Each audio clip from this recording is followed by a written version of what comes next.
jumlah wisatawan mancanegara ke Aceh pada Agustus 2020 nihil. Hal tersebut berdasarkan data dari Badan Pusat Statistik Aceh yang dikeluarkan awal Oktober 2020. Tidak adanya kunjungan Wisman ke Aceh sudah dimulai sejak April, Mei, Juni, Juli, dan Agustus 2020. Jika dibandingkan Agustus tahun lalu, maka jumlah kunjungan Wisman turun 94,56%. Secara total di Aceh, jumlah penumpang pada bulan Agustus mencapai 20.527 orang.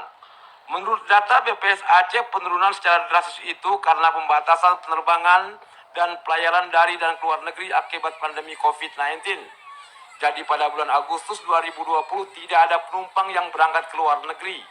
Bahkan sebelum COVID-19, Bandara SIM hanya melayani penerbangan rutin ke Malaysia dan umroh ke Arab Saudi.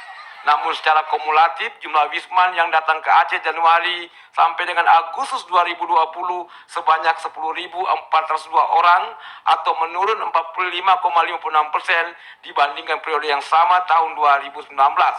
Tim Liputan TVRI melaporkan.